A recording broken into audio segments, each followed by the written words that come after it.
বাংলা ও বিশ্ব সাহিত্যের নানান গল্পের পাশাপাশি এবার আমাদের সেগমেন্ট নিঝুম রাতের গল্প। এখানে নিজের হাতে নিজের লেখা নিজের গল্পে আমরা হারিয়ে যেতে চাই এক নতুন যাত্রায়। তবে প্রথমে বলে রাখি, আমরা কোনো অলৌকিক কুসংস্কারকে বিশ্বাস করি না। গল্পে বলা প্রতিটি চরিত্র, জায়গা ও ঘটনাবলী সম্পূর্ণ কাল্পনিক।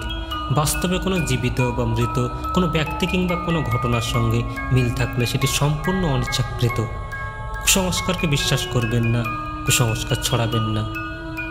তাহলে চলুন আর দেরি কিসে, নিঝুম রাতের গল্পে আজ আপনাদের কাছে আমাদের বিশেষ নিবেদন, পদ্মা নদীর গভীর রাতে।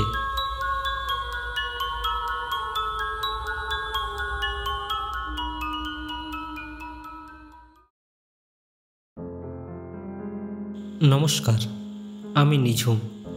আজ আপনাদের সামনে এমন একটা গল্প বলবো যেটা আমার সাথে সত্যি ঘটেছিল কিনা, নাকি সবটাই মনের কল্পনা আমি জানি না।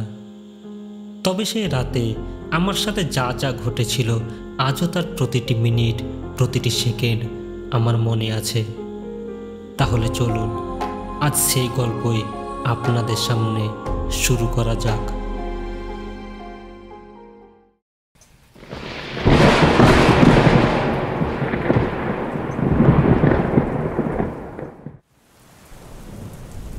সে আজ থেকে 10 বছর আগের কথা। বর্ষাকাল। বাড়িতে রাগারাগি করে শিবনগর ঘাটে এসে নৌকায় বসে আছি। প্রথমেই বলে রাখি, নৌকাটা আমার নানার। আর আমার নানা বর্ষাকালে বেশিরভাগ দিনই রাতের বেলা নৌকাতেই ঘুমায়। আর আমার বাড়ি থেকে নানার বাড়ি, বিশেষ করে শিবনগর ঘাট কাছে হওয়ায় মাঝে মধ্যে বাড়িতে রাগারাগি হলেই আমি নানার কাছে এসে ঘুমিয়ে যাই। তবে সেদিন শারীরিক অসুস্থতার জন্য নানা নৌকায় আসেনি। আর রাগারাগি করে আমিও ঘাটে চলে এসেছিলাম। অবশ্য নানার বাড়ি সরাসরি যেতে পারতাম, কিন্তু মন চাইল না। আর তাছাড়া নৌকায় বর্ষাতেও ঘুমোনো যাবে, সব রকম ব্যবস্থা করা আছে। রাত তখন কটা বাজছে জানি না। বৃষ্টির তীব্রতা আগের তুলনায় কিছুটা কমেছে। হঠাৎই মনে হলো বাইরে থেকে কেউ যেন ডাকছে। দাদা, ওই পার যাবেন? খুবই দরকার। আমি না হয় দ্বিগুণ ভাড়া দেব। পেছন ঘুরে দেখলাম একটা মেয়ে, বেশ ভালোই সাজগোজ করা একটা গ্রাম্য মেয়ে। ঘড়িটা বের করে দেখলাম রাত 2টো বাজে। এত রাতে এই মেয়ে নদীর ঘাটে কি করছে? অবশ্য ওসব ভেবে আমার কি, তাছাড়া এত সুন্দরী একটা মেয়ের সাথে নদীর ওপরে খানিকটা রসলার সময় কাটানো গেলে মন্দ কি?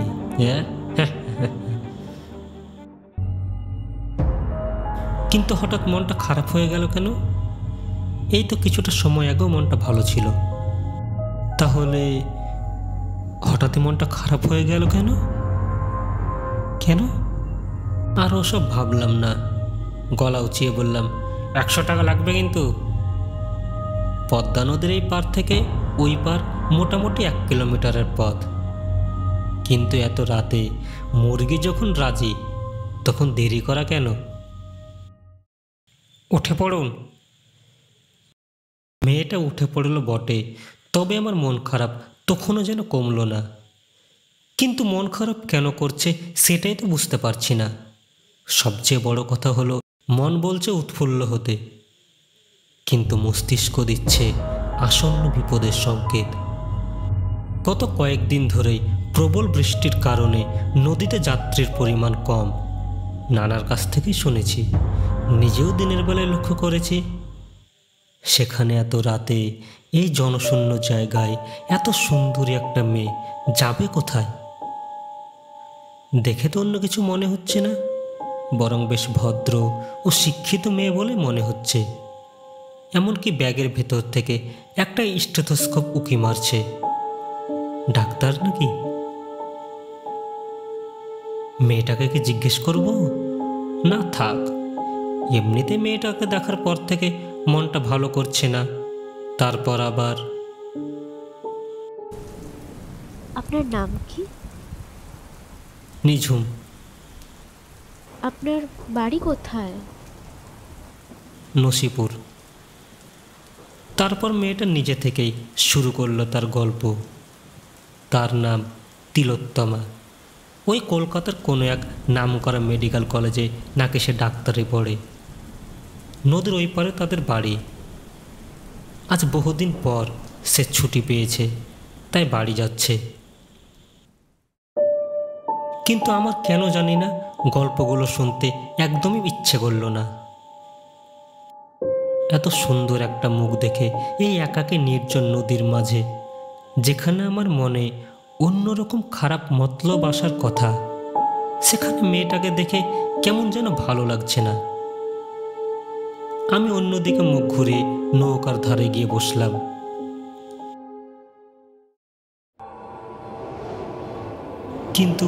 কিন্তু হঠাৎ নদীর চারিধার আরো অন্ধকার হয়ে গেল। আস্তে আস্তে যেন জগতের সমস্ত মেঘগুলো নদীর উপরে এসে জমা হলো, আর তার সাথে সাথে শুরু হলো ভয়ানক তুফান। এত ভয়ানক তুফানে কি করব আমি বুঝে উঠতে পারছি না। এরকম পরিস্থিতিতে নানা ছাড়া উদ্ধার হওয়া মুশকিল। হঠাৎই শুনতে পেলাম, বাঁচাও বাঁচাও। কি ব্যাপার, মেয়েটা কিছু হয়ে গেল নাকি? তড়িঘড়ি আমি ছাউনের ভিতরের দিকে ঢুকে দেখি, এ কি, ভেতরে কেউ নেই। মেয়েটি গেল কোথায়? ডুবে গেল নাকি? গলা শুকিয়ে গেল আমার, আর তার সাথে সাথে হঠাৎই থেমে গেল তুফান। কিন্তু শুরু হলো আরেক বিপদ। সেই তখন থেকে নৌকা চালাচ্ছি, নদীর পাড় আসছে না কেন? আমি ঘামতে শুরু করলাম। নৌকার হালে হাত দিয়ে শুরু করলাম নৌকা যাত্রা। কিন্তু যতই এগোচ্ছি তত যেন মনে হচ্ছে নদী পিছিয়ে যাচ্ছে। আমি কাঁদতে শুরু করলাম, আর হঠাৎই আবার শুনতে পেলাম, বাঁচাও বাঁচাও। মেয়েটা চিৎকার করছে, কিন্তু কোন দিক থেকে অন্ধকারে দেখা যাচ্ছে না। এদিকে নদীর পথ শেষ হচ্ছে না, আর ওদিকে মেয়েটার গগনভেদী চিৎকারে আমি দিশেহারা হয়ে গেলাম। তারপর একসময় অজ্ঞান হয়ে গেলাম। পরের দিন যখন জ্ঞান ফিরল, আমি নদীর ওই পারে এক চায়ের দোকানে শুয়ে আছি। শুনলাম ভোর রাতে চায়ের দোকান খোলার সময় দোকানদার আমাকে নদীর ধারে পড়ে থাকতে দেখে আমাকে তুলে নিয়ে এসেছে। অথচ নদীর ধারে অরক্ষিত অবস্থায় পড়ে আছে আমার নৌকাটা। না, রাতে আমার সঙ্গে ঘটে যাওয়া গল্প কারোর সঙ্গে আলোচনা করলাম না। কে জানে, পাগল ভাবতে পারে। তবে শুনলাম পাশের গ্রামের একটা মেয়ের নাকি গতকাল রাতে কলকাতায় হত্যা হয়ে গিয়েছে। কয়েকজন মিলে নাকি পাশবিক নির্যাতনের পর তাকে হত্যা করে। খুবই ভালো মেয়ে ছিল, গ্রামের একমাত্র ডাক্তার মেয়ে। গতকাল রাতেই নাকি বাড়ি আসার কথা ছিল। মেয়েটাই অজপাড়া গায়ের একমাত্র ডাক্তারিতে সুযোগ পাওয়া মেয়ে ছিল। তার মৃত্যুতে তাই সবাই খুব দুঃখে আছে। রাতে নাকি লাশ আসবে, সন্ধেয় মোমবাতি মিছিল আছে, আমাকেও নাকি থাকতে হবে। আর হ্যাঁ, মেয়েটার নাম যেন সবার কাছে কি শুনলাম, মনে পড়ল, তিলোত্তমা। শুনছিলেন নিঝুম রাতের গল্পে আজকের পর্ব পদ্মা নদীর গভীর রাতে। আমাদের পরের পর্ব আসছে খুব শিগগিরই। ততদিন সঙ্গে থাকুন, শুনতে থাকুন, কমেন্ট করে জানান আপনাদের অনুভূতি। কোন ধরনের গল্প আরও শুনতে চান সে সম্পর্কেও বলুন। আর হ্যাঁ, সাবস্ক্রাইব করতে ভুলবেন না। ভালো থাকুন, সুস্থ থাকুন, ধন্যবাদ।